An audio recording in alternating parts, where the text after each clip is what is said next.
Magandang umaga po sa ating lahat. Tatayo po tayo and we will just gonna praise the Lord in this place. Come on! Woo! Thank you, Jesus. We praise your name, oh God.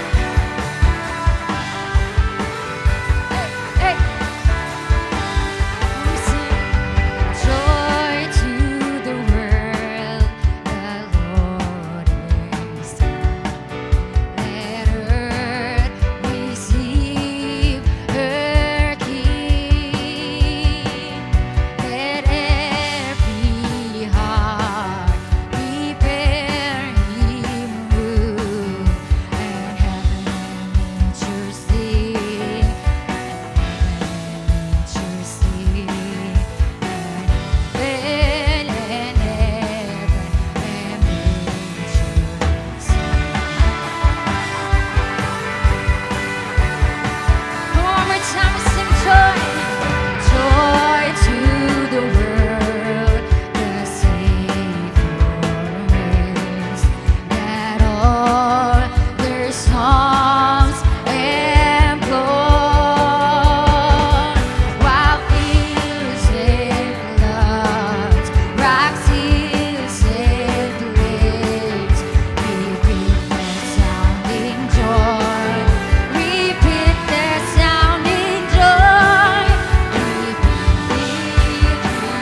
another. Let's greet one another po. Batiin po natin ang ating katabi ng advance Merry Christmas as we start our Light 60.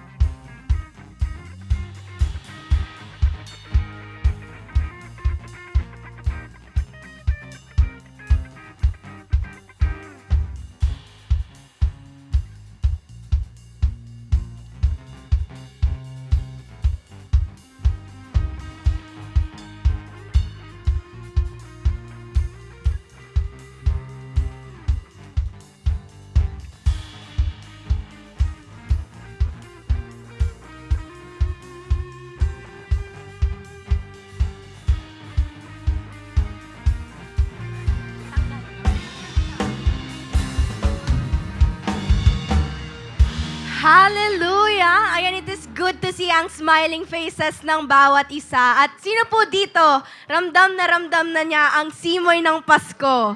Ayan, 3 days na lang Pasko na. So, as we continue to celebrate the joy of this season, we are excited to present to you a special treat prepared by our own Light Kids. So, without further ado, let us welcome the Light Kids as they share with us the performance that will surely bring smiles to our faces and warmth to our hearts. Let's give them a big round of applause.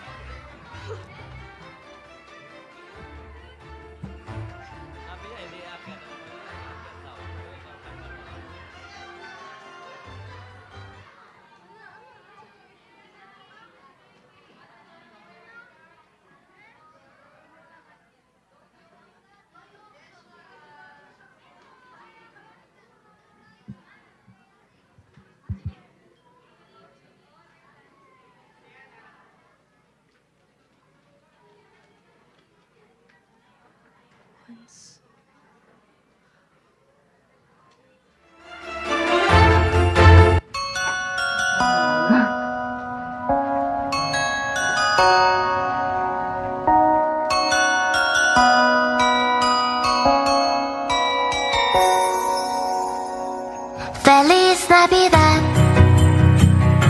Feliz Navidad,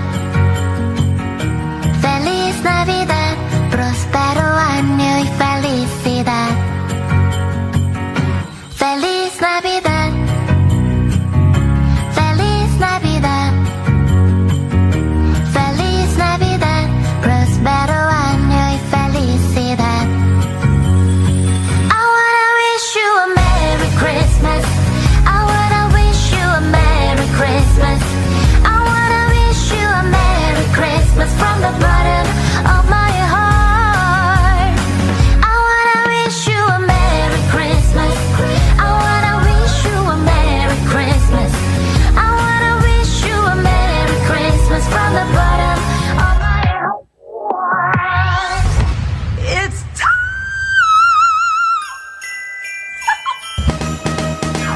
Don't want a lot for Christmas. There is just one thing I need. Don't care about the presents. Only need the Christmas tree. I don't need to hang my stocking there upon the fireplace. Santa Claus will make me happy with a toy on Christmas Day. I just want you for my own, more than you could ever know. Make my wish come true, baby. All I want for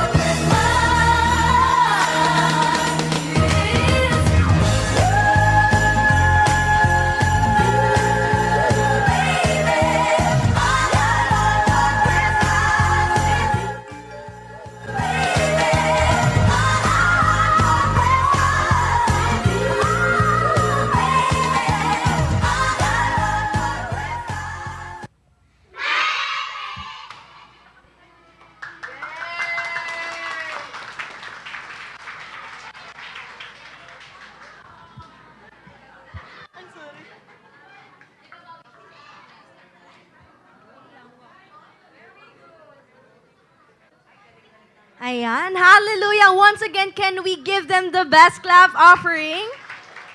Ayan, ang cute at tunay ngang nakaka-good vibes ang ating mga kids. Kaya naman, kids, thank you so much for reminding us the joy and love na dala-dala ng Pasko. Very truly, that the light of Jesus shines brightly through our young ones. Amen po ba?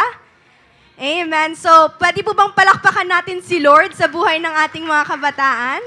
Amen. So, Light Family, this Sunday as we approach Christmas and the New Year, ayan, napakalapit na po at alam ko pong excited na ang lahat. Amen po ba? Amen. So, tuloy-tuloy pa rin po ang ating series entitled, Hello, Christmas Again. And we believe that God has something special in store for each of us. So let's open our hearts and our minds and allow His message to transform us. And now, to remind everyone po, we will proceed to our Light News. So Light Family, this season of giving is an opportunity to honor the Lord with generosity. Kaya naman po, for those who haven't given their mission and action pledges yet, it is never too late po. You can still give today along with your tithes and offerings. And let's continue to invest in the expansion of His kingdom and His mission known. So, as always, every act of generosity is a beautiful expression of love for God and His people. And that's all for our Light News. For more questions and more details, feel free to contact your mentor or your network leader. Once again, thank you so much, Light Family. May today's service fill your hearts with hope and joy as we celebrate the love of Christ this Christmas season. So, ihanda po natin ang ating mga puso sa isang makabuluhang linggo. Have a blessed Sunday celebration. Amen. Blessed Sunday po, Light Family. Ramdam na nga ng bawat isa ang Kapaskuhan. Kaya naman po, harapin mo yung katabi mo, tapos sabihan mo siya, ngitian mo siya, sabihan mo siya ng Merry Christmas.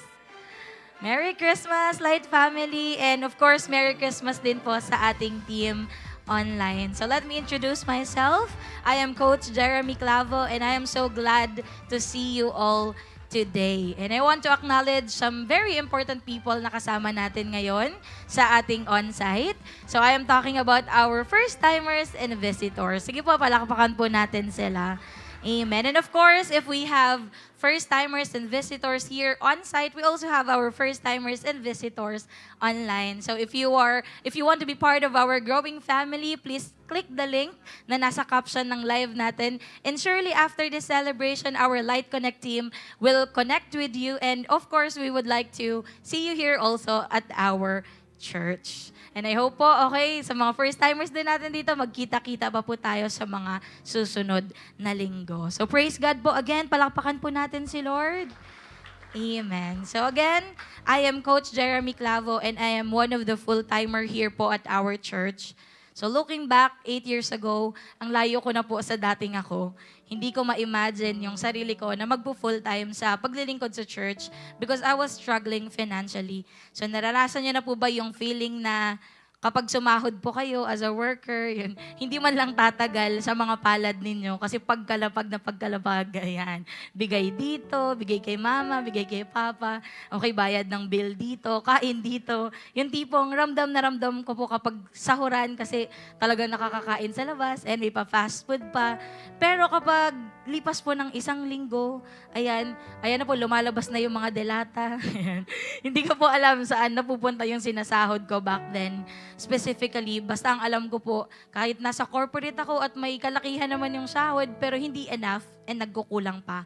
So I'm giving my tithes and offerings ng mga ilang taon, simula na nag-aaral pa po ako o nung youth pa ako, until I heard about first fruit offerings. So ano nga po ba ang first fruit? Sa mga hindi pa nakakaalam. So ang first fruit po ay pag-o-offer sa Panginoon na natanggap natin na unang sahod or yung allowance po sa mga nag-aaral ng unang buwan ng bagong taon. So ginagawa po natin ito upang ipagkatiwala sa Diyos ang finances natin sa buong taon. At naniniwala po tayo na siya yung magpo-protect sa kinabubuhay natin. Siya yung magsusustain at magpo-provide sa buong taon. Alam niyo po, nung narinig ko yon, talagang na-challenge ako.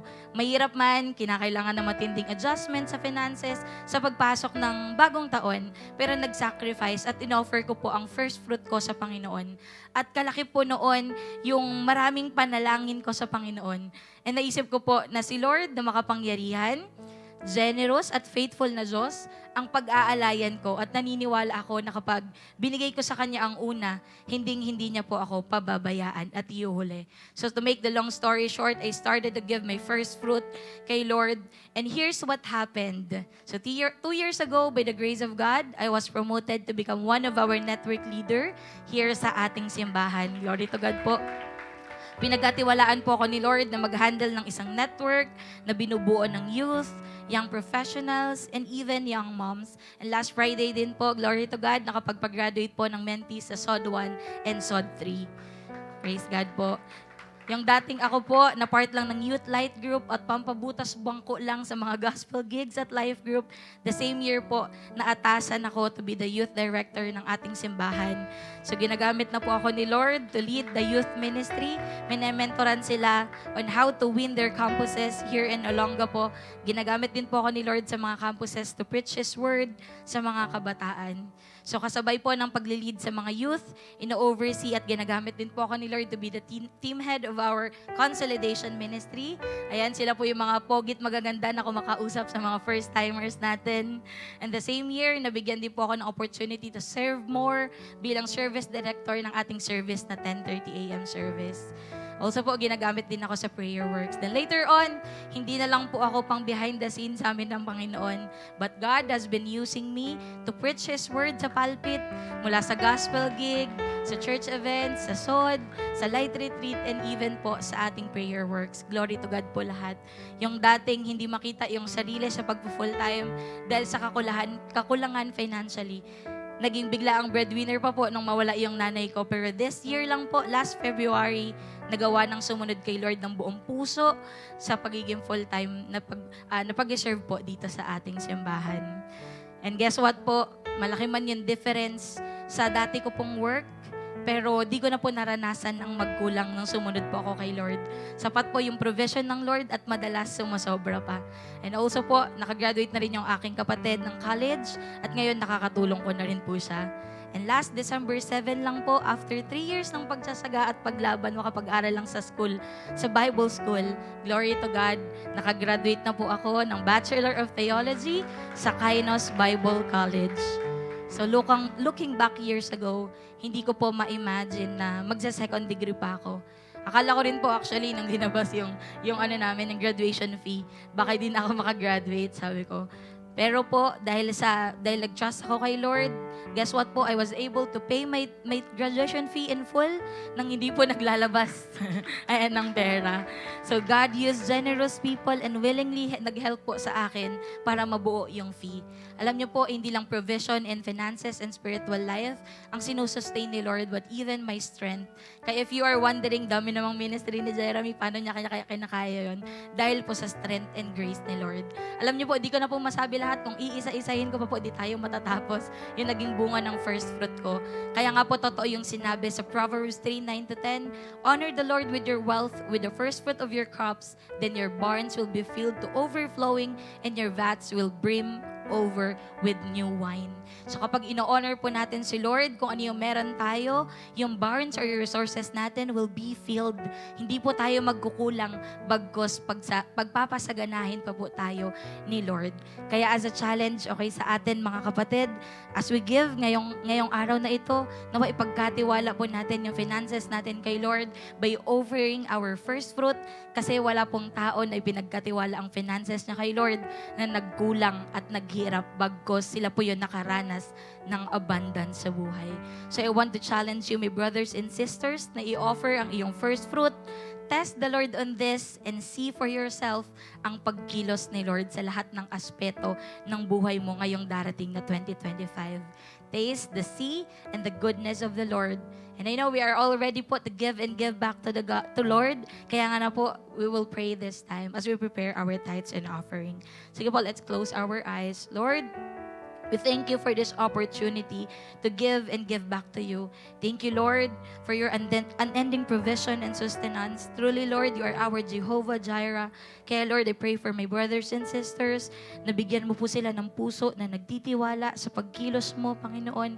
May you increase our faith and giving our first fruit and may we give it willingly with joy and in excitement. Kaya Lord, sa mga kapatid ko po na patuloy na nagko-commit, Panginoon, nagtatapat sa inyo, may you continue to shower them with your blessings and may you answer their prayers according to your perfect will.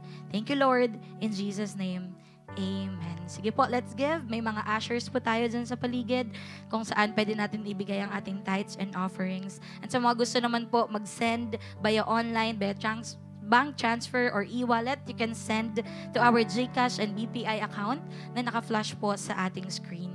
I believe po, nagsisimula pa lang si Lord. So patuloy po tayong ma-excite sa mga ipapa-experience pa ni Lord. So sit back, relax, and enjoy the rest of the celebration.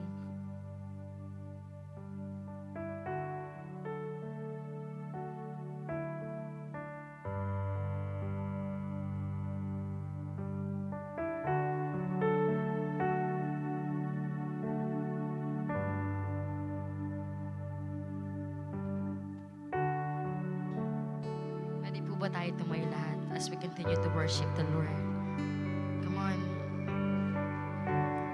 Just raise up your hands right now. For we are the reason why He suffered on the cross. For He gave His life for us. That is the best gift that we can accept that comes from the Lord. Come on, make a song to Him that you want to sacrifice to Him right now. Come on, adore Him in this place. Jesus. Oh, you are holy God forever. We take your name, oh Lord, for you sacrifice your life for us. You are holy God. You are holy forever.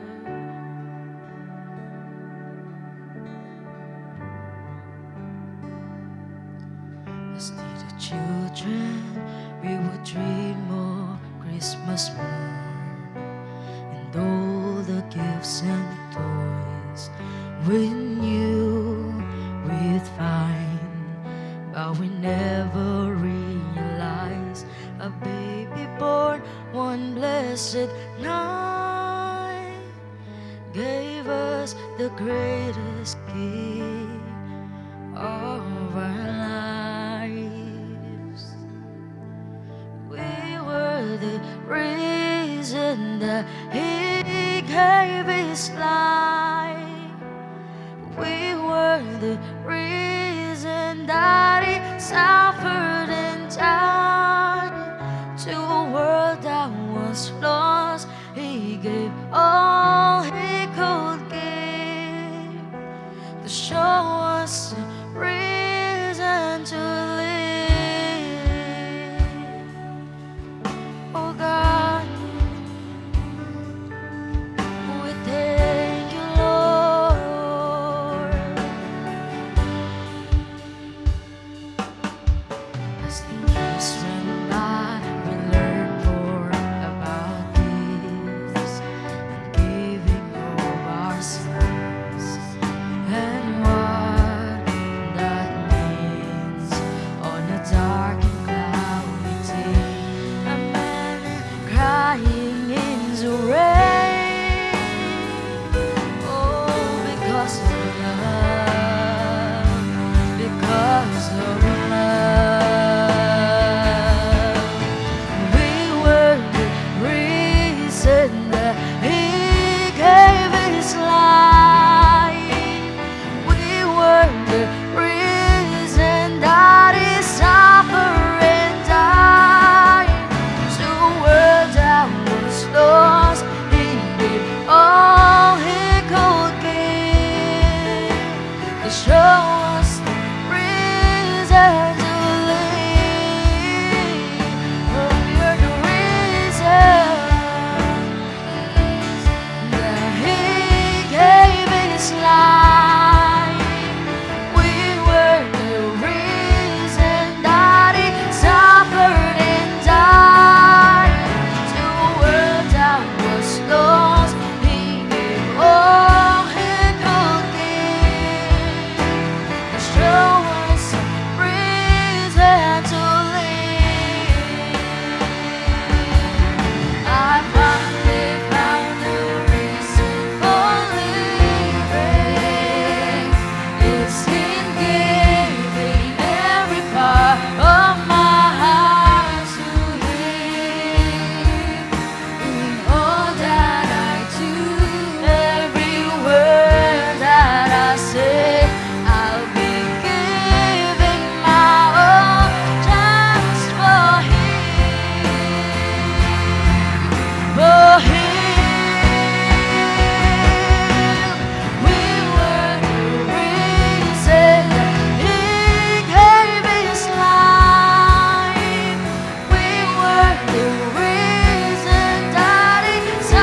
that God is the highest, that He is the greatest, that His name stands above them all. Come on, raise up our hands as we sing this song to Him. God, oh, your name is the greatest.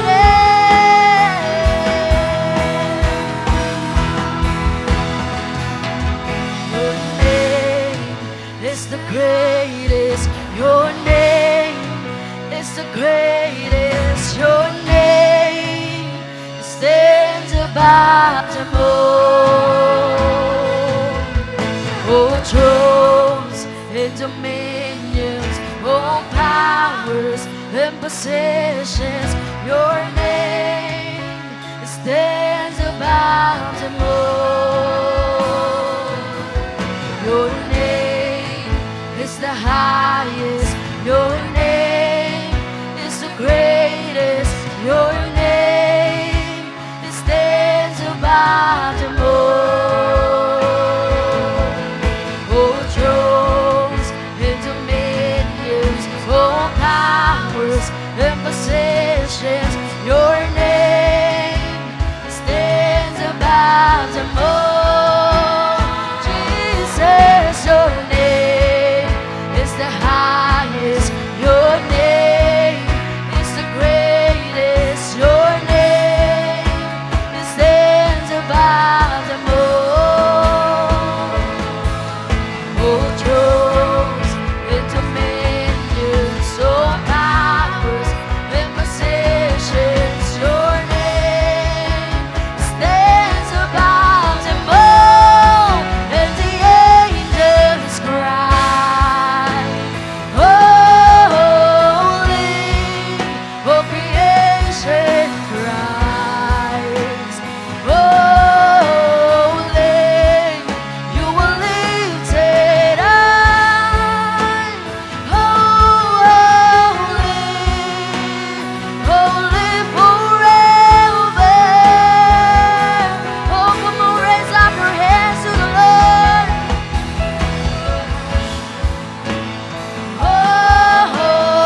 Come on, just appreciate the presence of God right now. Come on. Pwede ba magkaroon tayo ng personal na pananalangin ngayon, pakikipag-usap sa Diyos? Just thank Him, adore Him, sing praises to Him, appreciate Him. Taas natin ang pangalan ngayon ng Panginoon sa mga oras na to. Hallelujah. Truly God, you're a great God. You're a mighty God, powerful God. You're a King of kings and Lord of lords. You deserve to be worshipped. You deserve to be praised. At maraming salamat, Panginoon, for this privilege na maawitan ka at masamba. Nandirito kami ngayon nakatayo dahil lamang sa iyong grasya, sa iyong habag at sa iyong pagmamahal, Panginoon, sa amin. That is why, God, punuin mo po ng presensya mo ang lugar po na ito, O Diyos.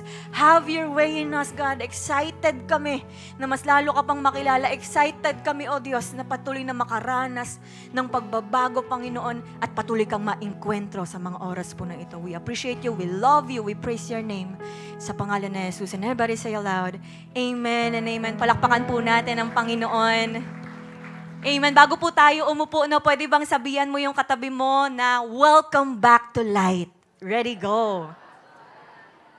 Amen. Sige po, makakaupo po tayong lahat. Pwede po bang the best na palakpak sa lahat po ng excited sa araw po na ito? Amen. Nakakatuwa po. Happy Sunday po sa ating lahat. Pwede ba sabihan mo yung katabi mo, Happy Sunday sa'yo? Pakingitian nga kung masaya siya ngayong araw na to. Amen. Okay. Hello po sa ating team on-site at ganun din po syempre sa ating team online. Okay. Excited po ba tayo sa gagawin ng Lord sa araw po na ito? Amen. Tayo po ngayon ay nasa series po ngayong December na ang title po ay Hello Christmas Again. Okay. Talagang Christmas is waving na talaga kasi ilang araw na lang po. Ilang araw ba? Nakalculate nyo ba? 3? 3 araw na lang po, Pasko na. Palakpakan naman po natin si Lord. Grabe. Since Hello Christmas Again po tayo, para sa iba po yung version ng Hello Christmas Again nila. Okay, para po sa iba, malamang, lalo na sa mga inaanak, para sa kanila, Hello Aguinaldo Again. Di ba? Sarap naman nun. Ang sarap po maging bata, no? Gagawin mo kapag Pasko, ikot-ikot ka lang, tapos pag uwi mo, meron ka ng pamasko. Tapos ihiramin ng nanay mo, nakperam naman ako. Tapos malilimutan na yun, di ba? Wala nang singilan yun. Kapag siningil mo yung magulang mo, ayan na, lalatag na lahat ng mga nagastos niya sa'yo. Kung nanay ang katabi mo, wag mo na siyang lilingunin, okay? Para naman po sa mga ninong at ninang, hello, pamasko again. Nako po. Ay, sakto, di ba? Magkakasama po tayo rito sa simbahan. Baka may nasa lubong po kayo na mga inaanak ninyo. Ayan, wala po munang tatakas mamaya. Sakto at baka ito na yung huling araw na makikita nyo po sila. Bigyan nyo na ng pamasko yung mga inaanak ninyo. Amen? Or sa iba naman po ay, lalo na sa mga kumakayod, hello, gastos again.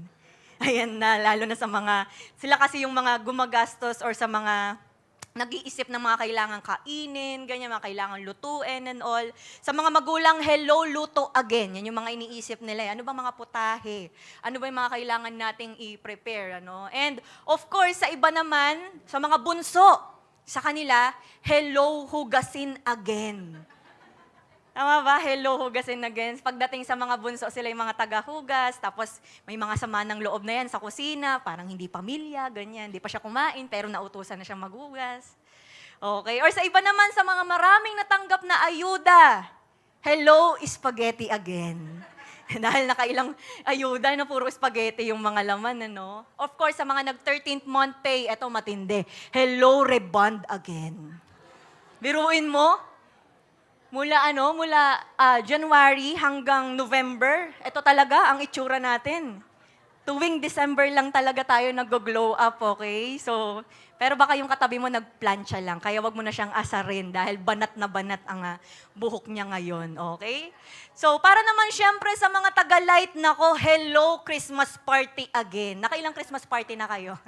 Nakarami na, okay? Pero dahil Kristiyano yung katabi mo, tayo po ngayon ay alam natin na ang dahilan kung bakit po tayo nagse-celebrate ng Kapaskuhan ay dahil po sa Panginoong Jesus. Palakpakan naman po natin ang Panginoon.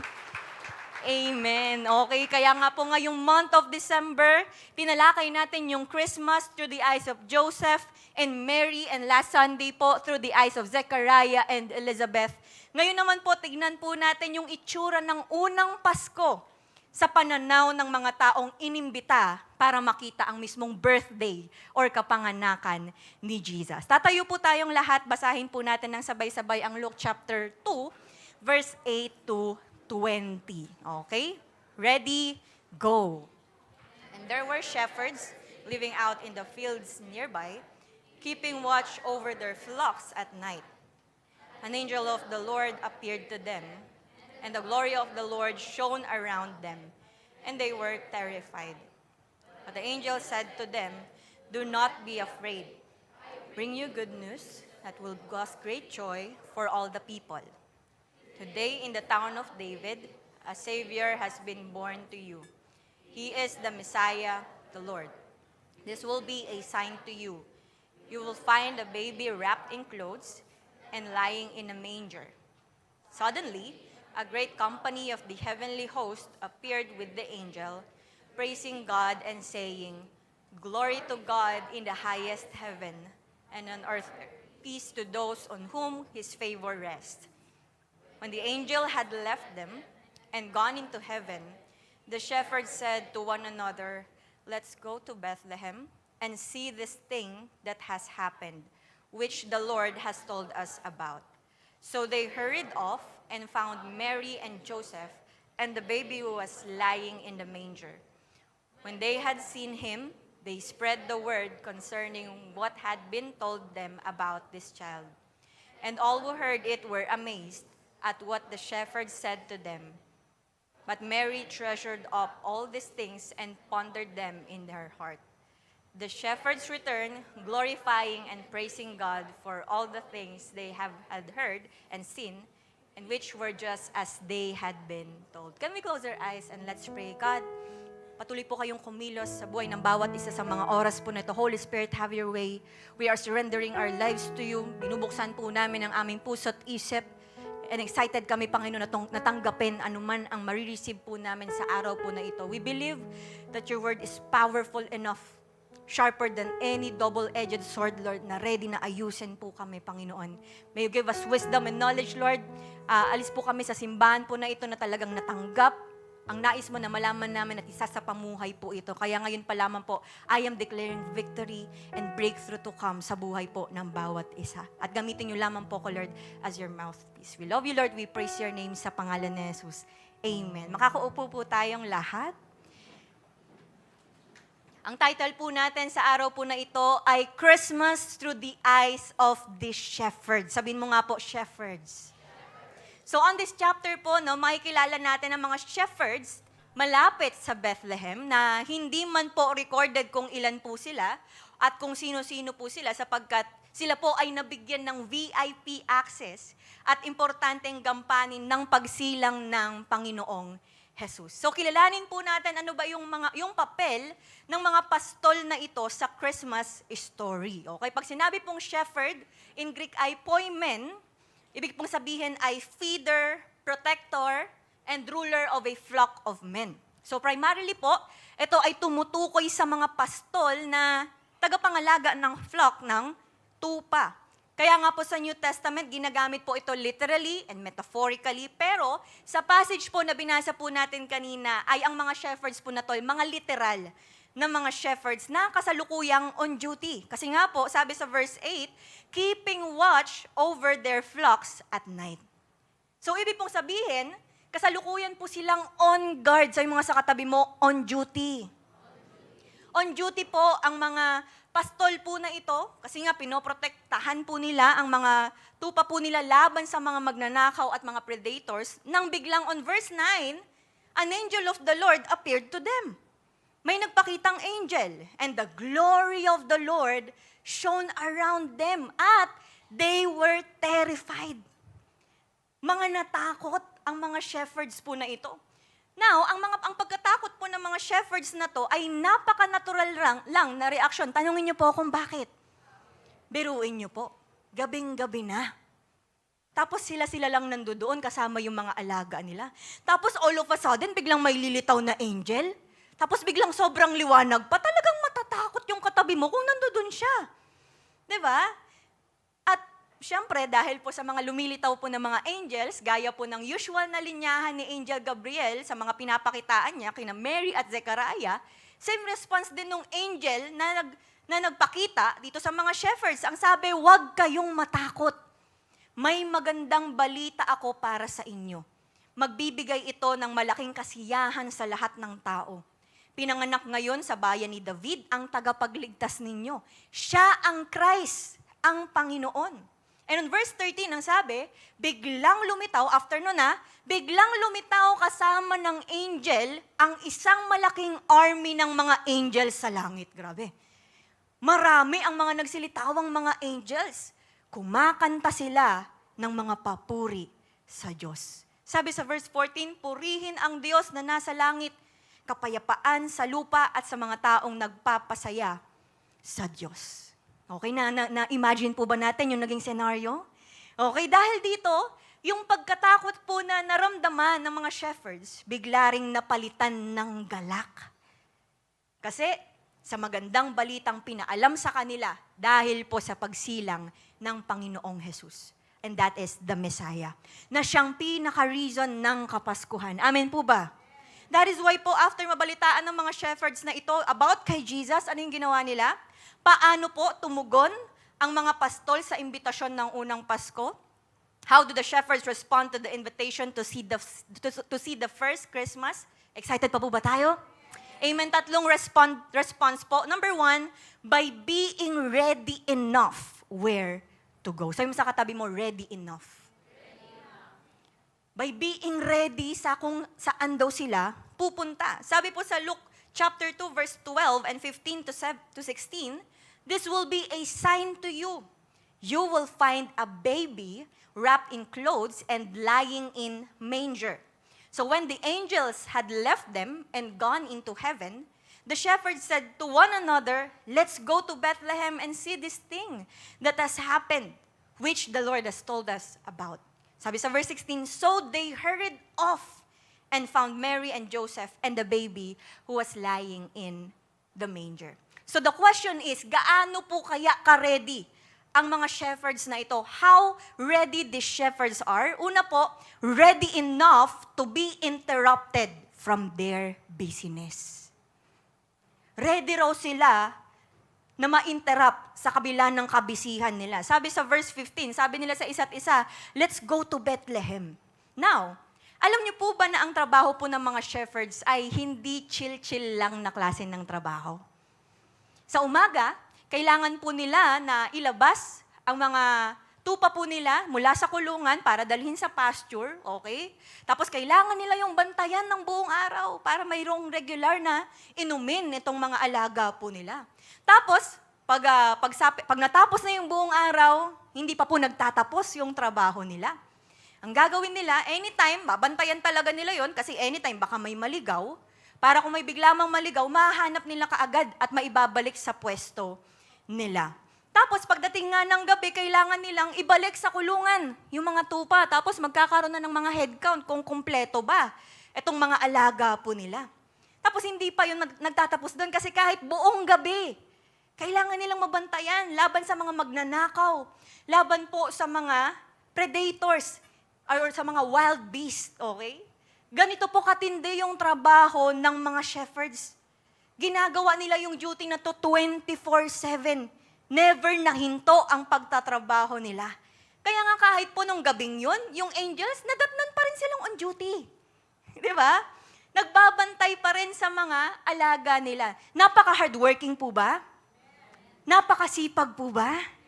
Amen. But, the moment na may good news na in-announce ang angel sa kanila about kay Jesus Christ, sabi nila sa isa't isa, pumunta tayo sa Bethlehem. Okay? Now, hindi po recorded sa Bible kung paano po nila diniskartehan yung protection at safety ng mga tupa nila. But for sure, they thought of a way. Kasi mga shepherds po sila. And at the same time, wala rin pong recorded sa Bible na may isang shepherd na nag-reason out Sa dami po ng mga shepherds, or di natin alam kung ilan sila, wala po nagsabi doon, ay, yung mga tupa ko. Kung may nagyaya, no? Tara punta tayo sa Bethlehem, ay, yung mga tupa ko.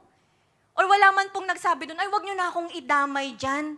Kita nyo, nagtatrabaho ako, abalahin nyo pa ako. Diba?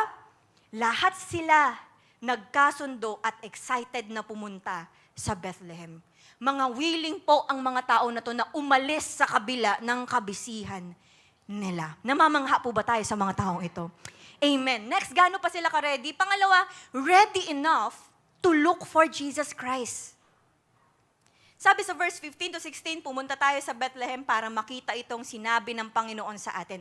Nagmamadaling umalis ang mga shepherds. Now, maliwanag na sinasabi po sa scripture na wala naman pong sinabi yung angel doon na go and see the Messiah. Puntahan niyo yung baby, ganyan. Pero, yung pagsasabi po ng angel, ng clue about kay baby Jesus, encouragement sa kanila para urgently puntahan po ang Panginoong Jesus. Ano po yung clue na malalaman nila na si baby Jesus yung mapupuntahan nila? Sabi sa verse 12, makikita nyo ang baby na nakabalot sa diaper, sa lampin, okay? At nakahiga raw sa manger. Nakita na po ba kayo ng manger? Hindi na po natin naabutan yun, no? Yung mga tayo po kasi nung nilabas po tayo ng nanay po natin, hindi sa manger, di ba? Sa mga pangmalakasang mga ospital. Di ba? Yung mga ganon. So, yun daw yung clue. Nakabalot sa lampin at nakahiga sa manger. Now, ito na nga. Kung tayo po yung shepherds sa mga panahon na to, tapos sinabi sa atin itong clue, kung sino si baby Jesus at kung paano natin mapupuntahan, ito lang yung sinabi, nakabalot sa lampin at nakahiga sa manger, yung katabi mo may ifa-follow up. May mga follow-up questions. Teka, wala mo nang aalis, angels. Saan yun? Saan lugar? Meron ba kayong landmark? Pwede bang pakisend naman sa akin para masundan namin, okay? Teka lang, ano bang brand ng lampin? Marami na mga brand ng lampin. May checkered ba? Ano ba? May mamahalin ba? Ano bang suot? Ano bang kulay? White ba? Blue? Black? Diba? Napaka-challenging po para sa kanila nung panahon na yon. Why? Kasi po, nasa panahon sila kung saan wala namang halo ang baby. Nakikita lang natin yon sa mga nagre-reenact, di ba? Wala namang mga photographers nung panahon nila. Wala ring TV, wala ring mga balita, walang wifi. Tapos, tulog pa yung mga marites sa gabing yun. Wala na. Sabi mo sa katabi mo, wala talaga. Pero listen, wala po ba kayong napansin or hindi ba kayo nagtataka na wala po tayong nabasang passage na yung mga shepherds nag-ask pa ng ibang clue? Walang nagreklamo, walang nauwing confused, wala po nagsabi, ano raw?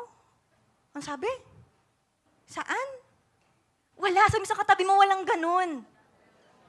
Tanungin niyo po kung bakit. Simply because they are shepherds. Kasi, yung mga shepherds po na yun, alam nila yung mga lugar kung saan may mga manger.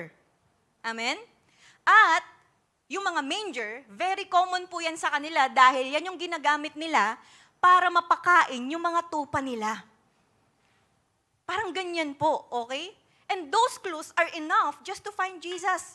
So lumalabas, alam nila yung pupuntahan nila, kaya nga nagmamadali silang pumunta.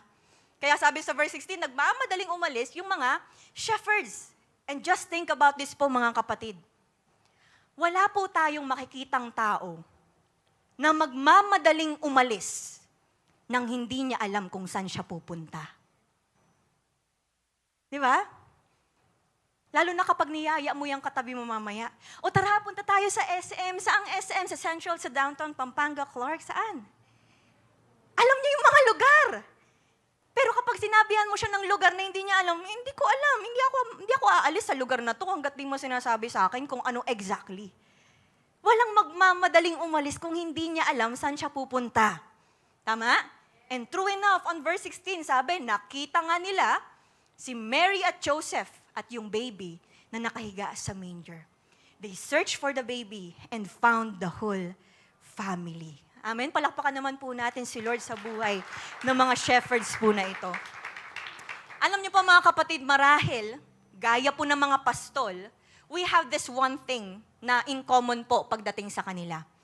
Saan po tayo, kumbaga parang ano yung pagkakatulad natin sa kanila? Yun ay ang sobrang busy. Sa mga sa katabi mo, sobrang busy. Yan, dapat ganyang kahaba, mga 1 minuto. Okay. Sobrang busy.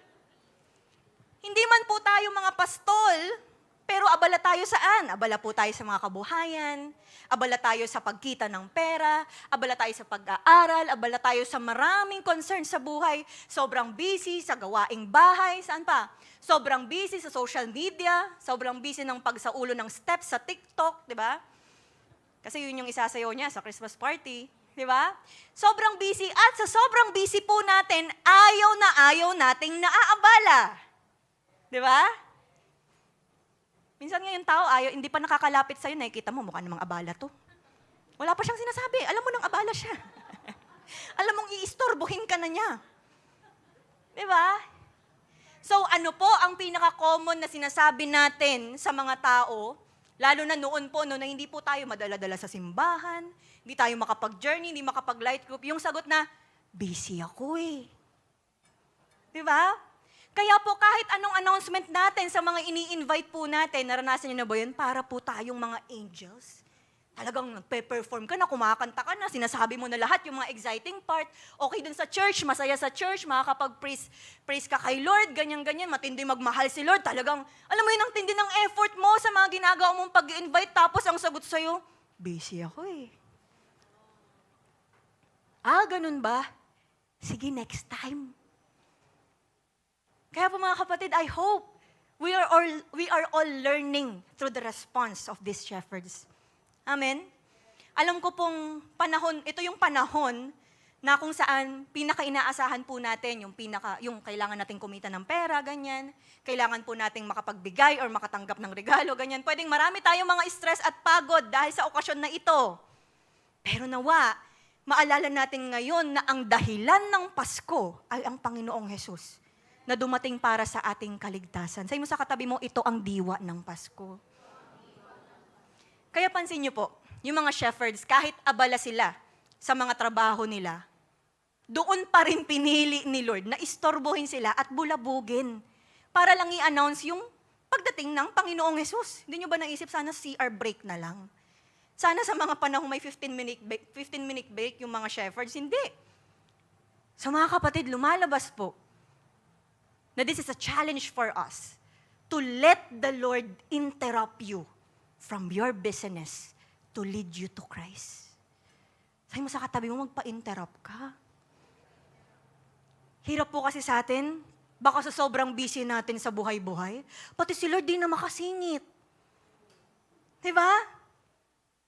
May gusto sanang sabihin sa'yo si Lord ngayong December, kaya lang nakikita niya busy ka, next Christmas na lang. Nahiya ako eh. Birthday ko eh. Next Christmas na lang. Kaya nga po sana sa Pasko na to kahit gaano ka ka-busy, hayaan mong ma-interrupt ka ni Lord para dalhin ka sa presence niya. Kasi yun yung essence ng Pasko. Kaya gaya po ng shepherds, maging ready po tayo sa paglapit natin kay Jesus. Amen po ba? Palakpakan naman po natin ang Panginoon. So that's number 1. Pangalawa po, how do the shepherds respond to the invitation to see the first Christmas? Number 2, by knowing what to speak about. Alam nila kung ano yung isi-share nila or sasabihin nila. Sabi sa verses 17 and 18, when they had seen him, they spread the word concerning what had been told them about this child. So eto na. Nung nakita po nila si Jesus, ano yung next thing na ginawa nila? They spread the word. Sabi mo sa katabi mo, spread the word. Ang spread the word po mula in Greek word na norizo, ibig pong sabihin ay to make known, to reveal, or to inform. Ginagamit po ang salitang ito sa New Testament para i-reveal yung katotohanan na dati ay hidden or dati hindi pa nalalaman ng mga tao. Kaya po in other words, yung ginawang pag-speak up, pagsasalita or pag-share ng mga shepherds ay something na never pang nalaman. Never pang nabalitaan ng mga hearers niya. Kaya yung resulta, na-amaze yung mga taong nakarinig nito. Ang ginawa nito, nagpamulat po ito sa mga tao about sa katotohanan na kung ano yung joy na naranasan ng mga shepherds, naramdaman din yun ng mga nakarinig ng good news. Kaya nga po sa sobrang saya nila sa good news na narinig at nakita nila kay Jesus, hindi nila yun makip sa mga sarili nila. Kaya kinalat nila sa mga tao. So this extraordinary moment impacted them so much that they did not hesitate to tell it to others. Kinalat nila yung balita. Hindi na nila inisip kung ano ba yung iisipin ng mga tao sa kanila. Ang major concern nila, ma-witness, yung na-witness nila na Messiah, na sinilang totoong-totoo sa harap nila, na magliligtas sa kasalanan ng sangkatauhan. Kaya nga po, ang tinaguri ang early evangelist, hindi po mga Pharisees, hindi po mga hari, hindi mga matataas na tao, may matataas na status sa buhay, kundi mga shepherds. Yung mga humble men like the shepherds. Yung mga shepherds po kasi, nung panahon po nila, kilala na may mababang status sa buhay. Mga uneducated, ganyan. Mga ordinaryong mamamayan. And yet, sa kanila po nagmula ang good news about kay Jesus. Wala po silang power of influence. Pero ginamit sila ng Diyos bilang kauna-unahang evangelist na mag-share about kay Christ. Sabi po sa 1 Corinthians 1:27 to 29, but God chose what is foolish in the world to shame the wise. God chose what is weak in the world to shame the strong. God chose what is low and despised in the world, even things that are not, to bring to nothing things that are. Verse 29, so that no human being might boast in the presence of God. Para wala pong magyayabang sa harapan ng Panginoon. Now, ano po ang sikreto ng mga shepherds po na ito? Hindi na nila in-overthink, teka, paano ko ba ito i-share? Paano ko ba ito sasabihin sa mga kasama ko? Hindi. Sinabi na lang nila kung ano yung nakita nila at kung ano yung narinig nila. Amen? At dito po natin makikita kung paano napakatalino ng Diyos para pumili ng mga right group of people na pagkakatiwalaan niya sa dulot niyang good news sa sangkatauhan. Naintindihan po ba natin? Amen. Now, the question is this po, mga kapatid, makinig po maigi. Naranasan mo na ba yung pakiramdam ng mga shepherds na to? Yung pakiramdam na may nakita ka, tapos may narinig ka. Nung nabalitaan mo yun, after that, hindi mo na siya makip sa sarili mo. Kaya gusto mo siyang i-share sa iba. Tanungin mo yung katabi mo, naranasan mo na ba yun? Yung may nakita ka, tapos narinig mo. Ay, may nakita ako. Alam mo ba? Ito na nga. Video call tayo, mag-earphones kabi. Darating tong message ko sa'yo. Kala mo, narinig ko lang dito sa pader. Nakita ko si brother at si sister. Hindi po ganon. Hindi yun chismis. Sabi sa katabi mo, hindi chismis. Diba? Alam mo yun, yung may nakita ka, may narinig ka, ang saya-saya mo. Lalo na, kapag nabalitaan mo, lalo na kapag yung nabalitaan mo maganda. May magandang nangyari sa family mo, di ba? Or personal na pinagdaanan mo, na-promote ka, nagkatrabaho ka, ganyan, ano pa, gumaling ka, pumasa ka, ganyan. Talagang hindi mo mapigilang i-share. Di ba? Tanungin niyo po kung bakit. Naku, dalawa lang po yung interesado. Hindi ko na po itutuloy ito. Tanungin niyo po kung bakit. Kasi masaya ka. Tama? Iba yung drive ng joy ng nasa tao, kaya hindi mo yan mapapatahimik. Tama? Pag masaya po ang tao, magsasalita at magsasalita yan. Minsan nga sobrang saya nung katabi mo, di ba? Gusto mo nang busalan yung bibig, ang ingay-ingay nito. Focus ako sa pag-worship ko. Di na ako makasabay sa tono dahil sa naririnig ko sa kanya. Parang iba yung version niya.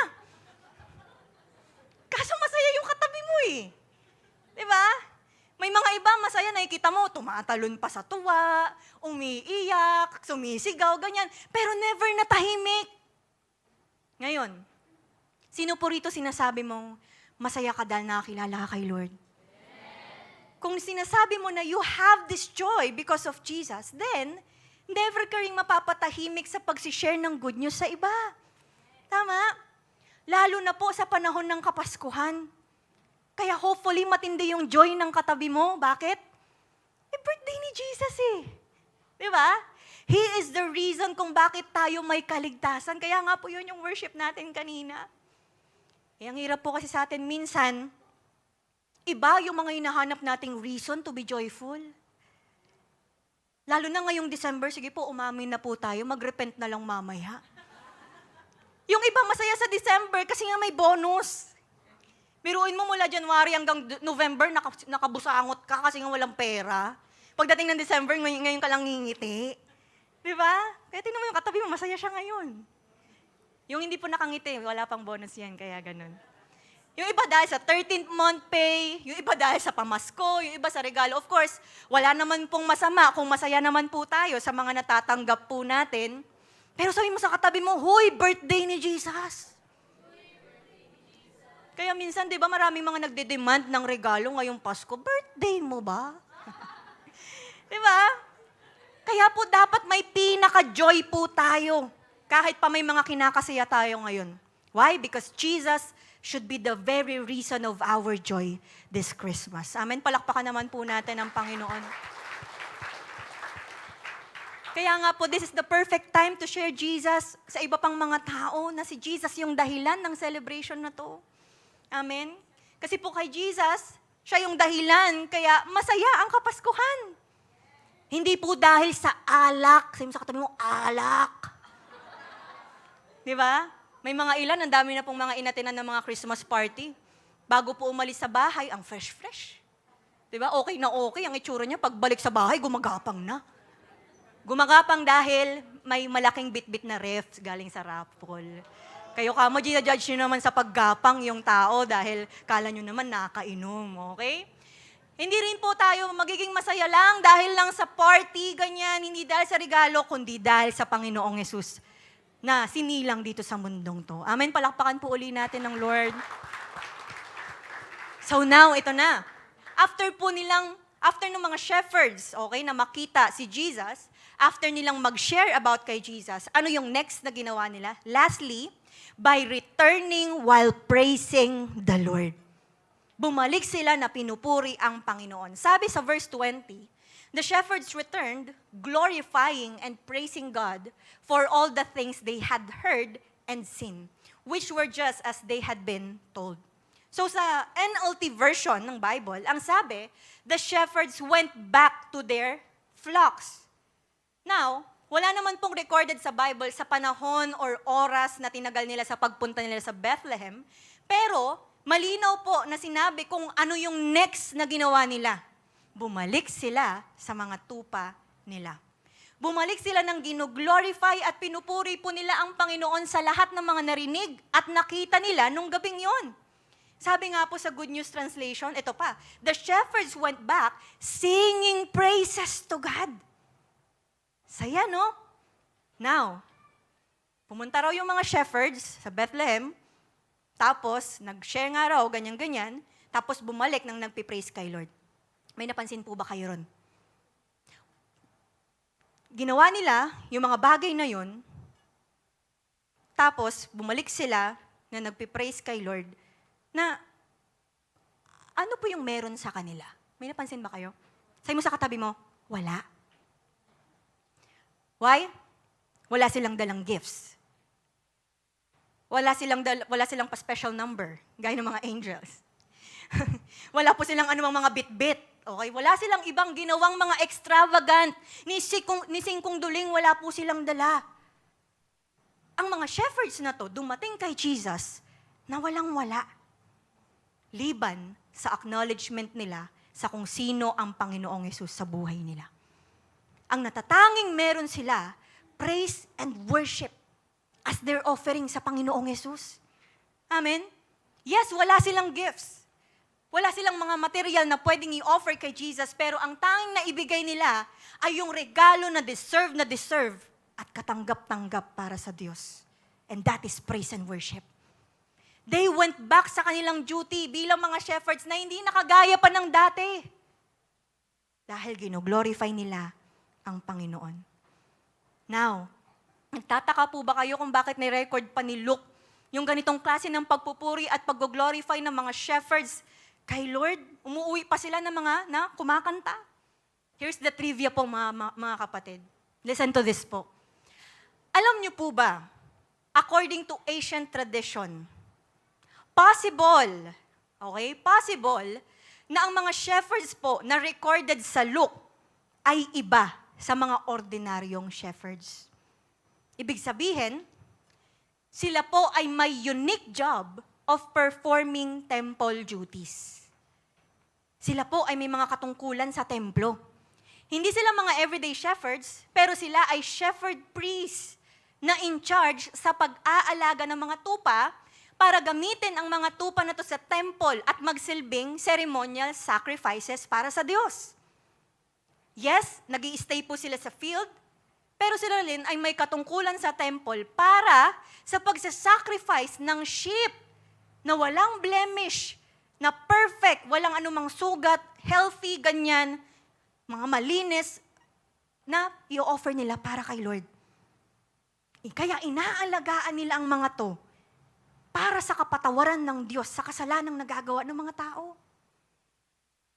Kaya, bakit ganito na lang yung galak ng mga shepherds na to after coming from Bethlehem? Kasi nakita na nila si Jesus Christ as the Lamb of God. Sabi sa John 1:29, "Behold, the Lamb of God who takes away the sin of the world." This means na nakita na ng mga shepherds na si Jesus ang Lamb na perfect at ultimate sacrifice for the sin of the world na somehow, di ba, magiging kagaanan sa trabaho nila.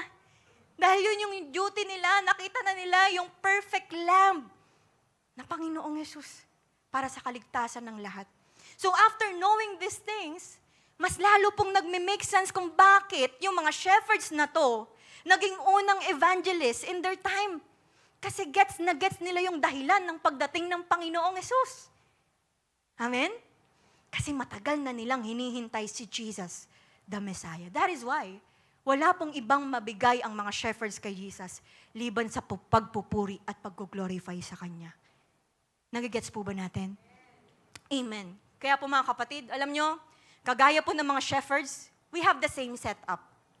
Paano ko po nasabi? As a church, we will meet with Jesus. Tama, nag-worship tayo sa Kanya. And then after ng church celebration, babalik po tayo sa mga kanya-kanya po nating bahay, kanya-kanyang buhay, or duties. Tama po ba? So mag-stay po kayo sa church. Hanggang Pasko na po tayo rito. Okay lang ba? Di ba lahat po tayo may kanya-kanyang babalikan after nito? Wala atang babalikan yung katabi mo. But hopefully, we can have the same attitude gaya nung ginawa ng mga shepherd.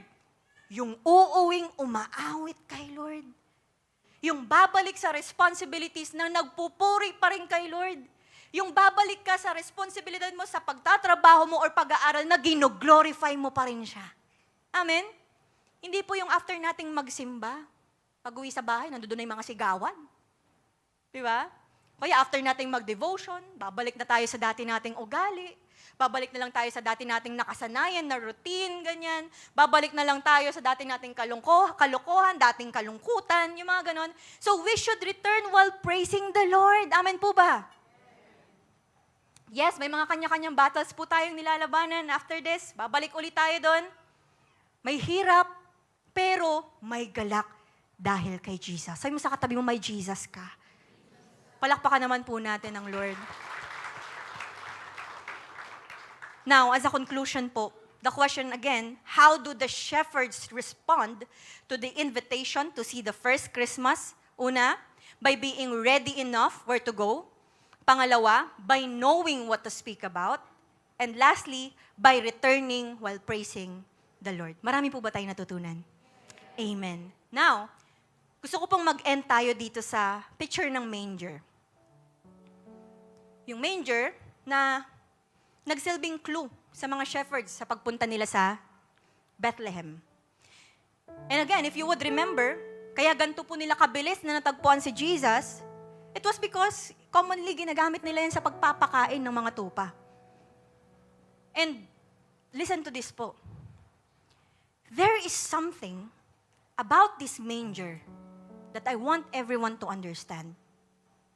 Kasi, bago matagpuan ng mga shepherds si Jesus sa manger, they were just shepherds na routinary yung pag-aalaga at pagpapakain sa mga tupa sa manger.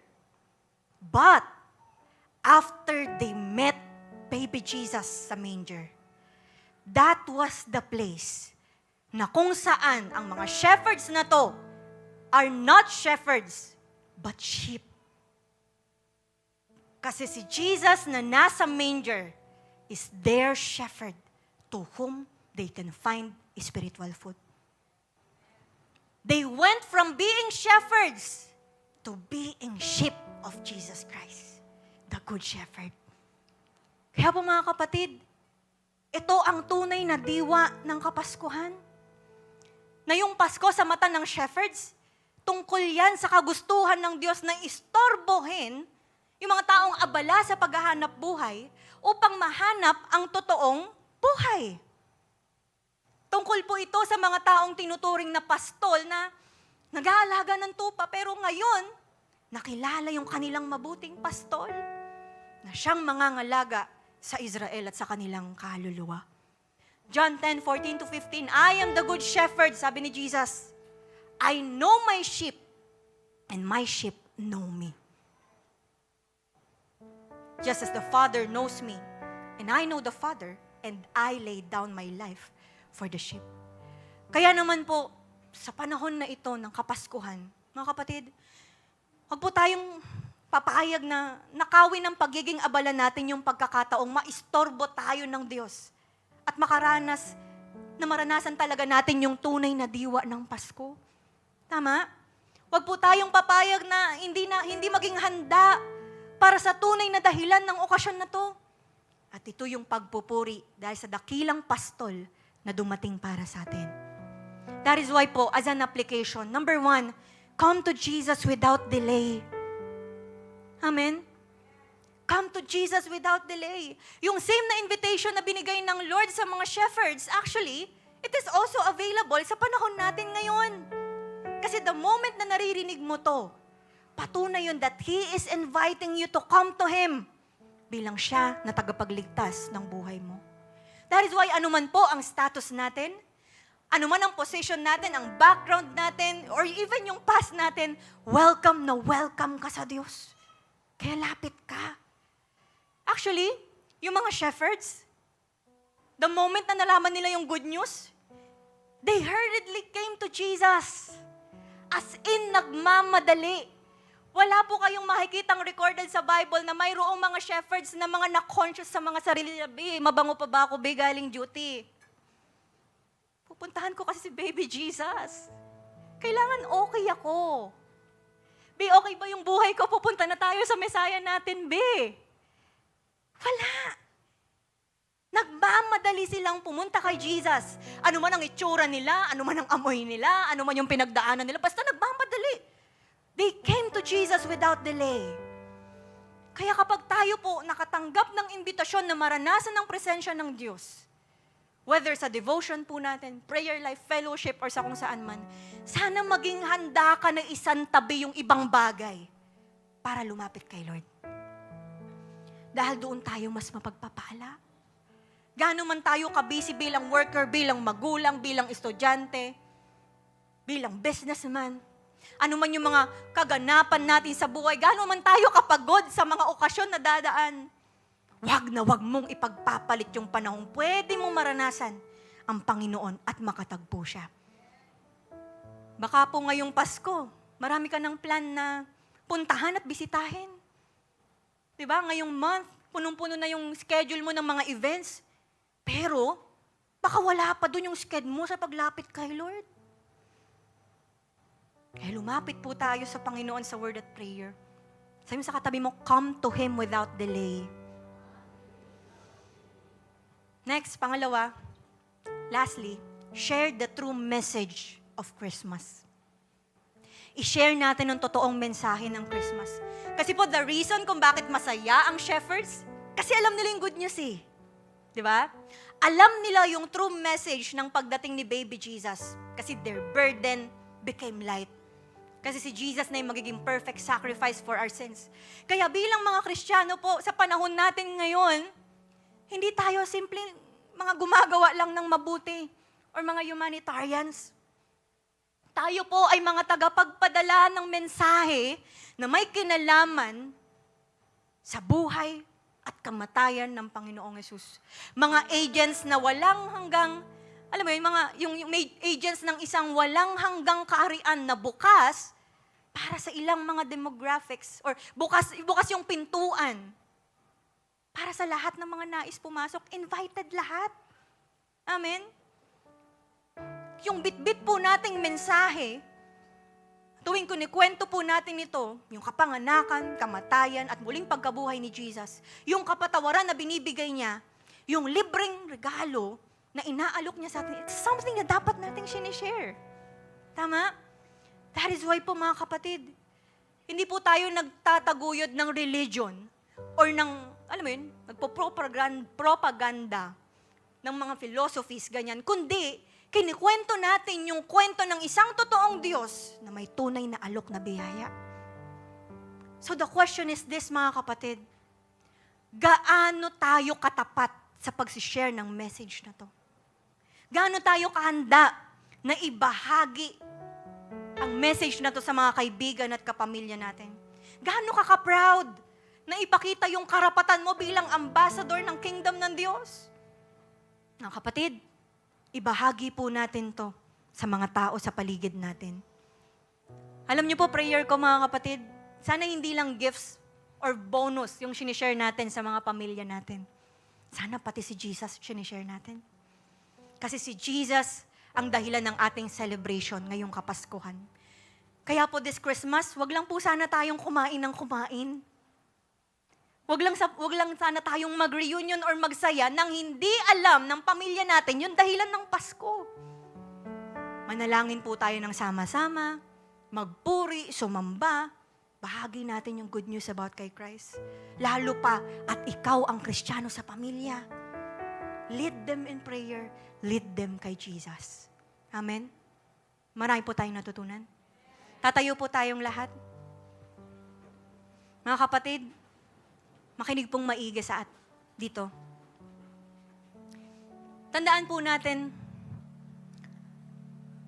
sapat si Jesus Christ ngayong Kapaskuhan. Gusto ko po na ang bawat isa maintindihan itong katotohanan na to, na sapat si Jesus Christ ngayong Kapaskuhan. Ang Christmas celebration, hindi yan nakabase sa dami or kakonti ba ng handa natin. Hindi yan nakabase sa budget mo. Hindi yan nakabase sa mga regalo or ano pa man. Hindi rin about sa mga taong nakakasama or hindi nakakasama. Why? Because I know, baka some of us here, meron silang Christmas blues. Yung nakakaramdam ka ng sobrang kalungkutan tuwing sasapit yung Pasko. Why? Dahil may kulang sa pamilya. May mga traumatic experiences kang pinagdaanan. May na-experience ka nung Pasko, ganyan, na ayaw mo nang mabalikan. Kaya lang laging, alam mo yun, kapag sumasapit yung Pasko, habang lahat nagdiriwang, habang buong pamilya, maraming mga pamilya, mga masasaya, ikaw nalulungkot ka. Pero kapatid, tandaan mo, sapat si Jesus Christ ngayong Kapaskuhan. Ano man ang reasons or pinagdadaanan natin, mga kapatid, always remember na sinabi ni Jesus sa John 10:10, I came so that they would have life and have it abundantly. Na ito rin yung sinasabi sa atin ng Diyos, Nak, I came so that you may have life and have it abundantly. Kasi si Jesus Christ ang tanging magbibigay kasapatan sa buhay mo, kapatid. Siya lang yung makapagbigay ng eternal na buhay sa'yo. Kasi siya yung tagapagligtas mo. So yung pagsilang niya sa mundong to, pagkakatawang tao, pagkamatay sa krus at pagligtas sa atin, sapat na for us to come to Him without delay and to share Jesus as the true message of Christmas. Kaya sa mga oras na to, kapatid, pwede ba tayong pumikit lahat? I'm inviting everyone to close their eyes. Sisimulan natin isa pamuhay ang application po natin. And that is to come to Him without delay. Lapit ka sa Panginoong Yesus. Lapit ka sa Kanya. Kapatid, magpa-interrupt naman tayo sa kabisihan natin. Baka dumarating sa time, ang dami mo ng mga iniisip na gagawin, ang dami mo ng mga pinaplano, hindi ka na magkanda o gaga sa mga ginagawa mo sa buhay, sa mga responsibilities mo. But this time, pwede bang magpa-interrupt muna tayo sa kabisihan natin and come to Jesus Christ without reservations? Lumapit ka sa Panginoon ng walang hesitations. Hindi ka na mag-aalangan na pwede ba ako lumapit ngayon kay Lord? Tatanggapin ba niya ako? Okay lang ba regardless of my past? Okay lang ba regardless na nagawa ko kanina? Okay lang ba sa kabila ng mga nakaraan ko, sa kabila ng mga nakomit ko? Okay lang ba, kapatid? This is an invitation sa iyo ngayon ng Panginoon. Come to Him without delay. Kaya sa mga oras na to, nais mo na tanggapin ng Panginoong Yesus bilang iyong tagapagligtas. Pwede mo kong sabayan sa panalangin na to. Namnamin mo yung katotohanan, yung dahilan kung bakit may Panginoong Yesus na nagkatawang tao. Tanggapin mo siya ngayon bilang Panginoon at tagapagligtas. Sabihin mo, Panginoon, inaamin ko na nagkasala ako. Patawarin niyo ako sa mga naging kasalanan ko. Patawarin niyo ako sa mga nagawa kong nakapanakit sa inyo. Pero ngayon, naiintindihan ko na kung bakit kayo nandirito sa mundo, kung bakit kayo nagkatawang tao. Dahil naniniwala ako na kayo ang Diyos na nagkatawang tao, pinako sa krus, namatay para sa kaligtasan ko. Kaya simula ngayon, Panginoon, tinatanggap kita bilang aking Panginoon at tagapagligtas. Kaya sa mga oras na, kapatid, tandaan natin na si Jesus Christ ang dahilan kung bakit tayo mag-celebrate sa Kapaskuhan. But this time, alam mo ba, ang natanggap mo ngayon na isang regalo. Regalo ng kaligtasan. Regalo ng kapatawaran. Regalo ng kaayusan. Regalo ng restoration. He is the very reason. We are the very reason kung bakit mayroong Diyos na namatay at muling nabuhay para sa ating kaligtasan. Kaya this time, balik ka kay Jesus, kapatid. Pwede bang itaas mo ang iyong mga kamay? Come to Jesus. Come to Him without delay.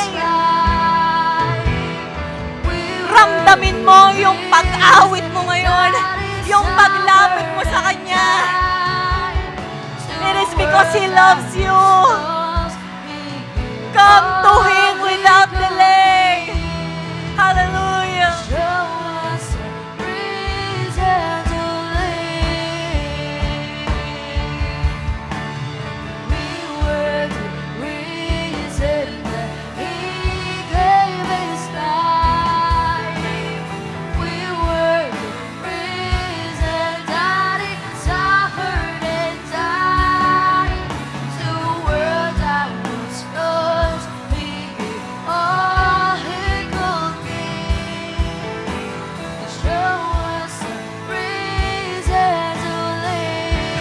Lapit ka kay Jesus.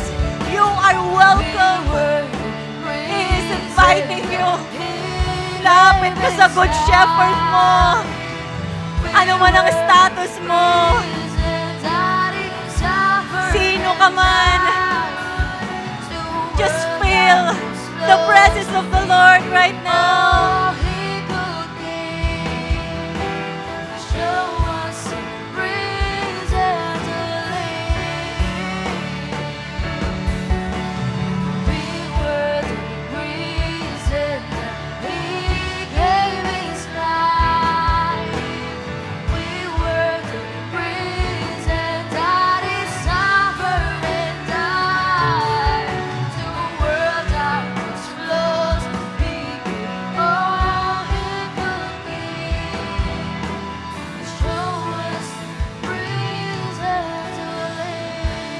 Panginoon, tunay nga na sapat kayo sa Kapaskuhan.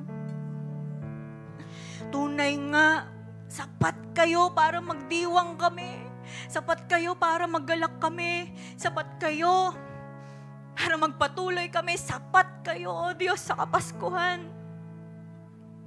Kayo ang makakapag-satisfy sa amin. Dahil sa inyo, makakaranas kami ng kukumpletuhan. Dahil sa inyo, makakaranas kami ng joy, ng peace. It is because of you, O God. Ano man yung mga pinagdadaanan namin, ano man yung mga paghahandang ginagawa namin ngayong Kapaskuhan, Lord, it's only because of you. That is why sa mga oras po na to, we are committing ourselves ngayon bilang inyong mga anak.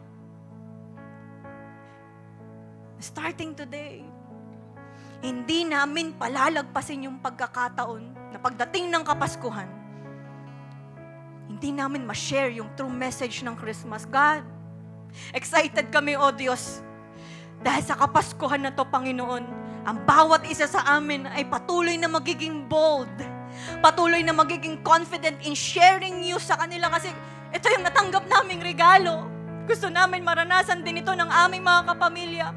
Gusto namin maranasan din ito ng aming mga kaibigan. Kaya God, sa mga anak mo po na nandirito, may you give us the strength. May you anoint our lips, O Diyos. May you give us the confidence, Panginoon. Wala na sa amin dito papairalin yung takot.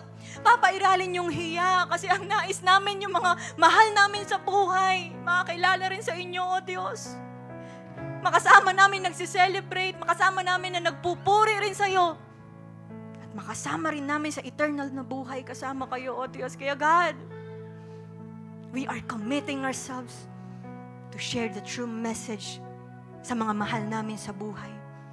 Kaya this time, mga kapatid, naniniwala ako na ngayon pa lang may gagawin na ang Panginoon sa buhay natin at sa mga mahal natin sa buhay. And this time, deserve ng Panginoon na mapapurihan at masamba sa lugar na ito. Dahil siya ang pinakadahilan kung bakit tayo nagsiselebrate. Siya yung dahilan kung bakit tayo nakakapagpatuloy. Siya yung dahilan kung bakit may joy ang Kapaskuhan. He deserves to be worshipped. He is the only reason. Siya ang dahilan kung bakit ka nakakaranas ng unconditional love. That is why, after knowing these things, after encountering the Lord, after receiving the salvation, it's time to praise Him. It's time to glorify Him. Kaya this time, pwede bang itaas natin ang ating mga kamay and just continue to worship Him with all your heart? Come on, there's more. There's more. Let's fill this place ng mga papuri, pag-awit sa Panginoon. Come on, there's more. You can do better than that. Come on, come on.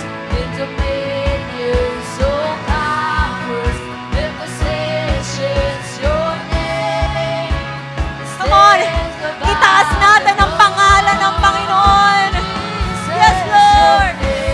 Your name is the highest.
Pasalamatan natin ang Panginoon. Come on.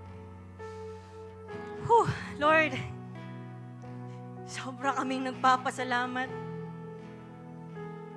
Thank you, Lord, for redirecting us sa tunay na essence ng Kapaskuhan.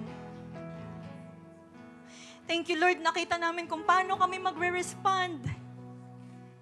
Paano kami makikilos ngayon, Panginoon, in celebrating Christmas. Thank you, Lord, for healing us. Thank you, Lord, for forgiving us. We thank you, Panginoon, for inviting us to come to you. Hindi namin to deserve.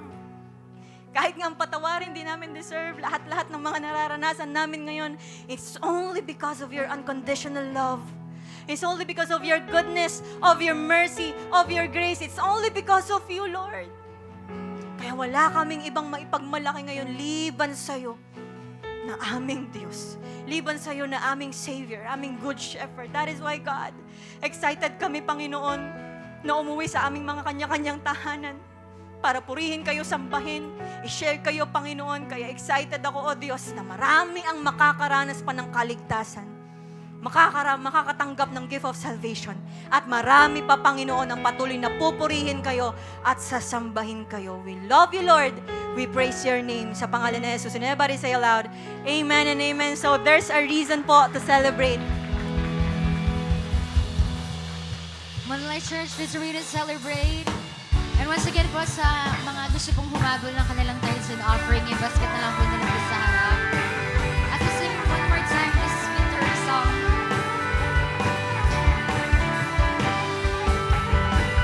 Joy to the world, the Lord is come.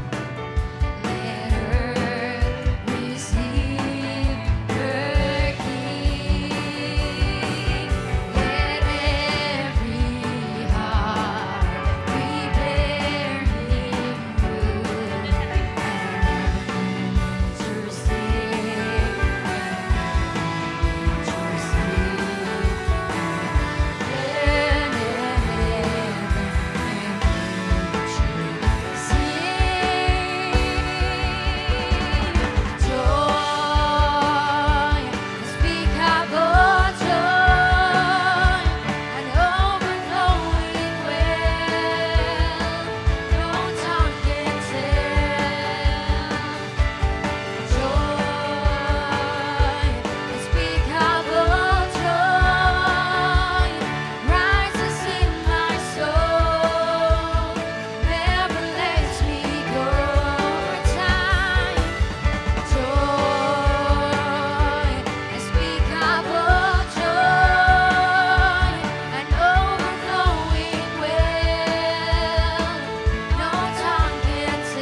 Hallelujah. Palakpakan natin ang Diyos. Amen. Can we join hands together? Mag-aawak po tayo ng kamay sa ating pananalangin. O Diyos, salamat Panginoon sa iyong mensahe ngayong araw na ito.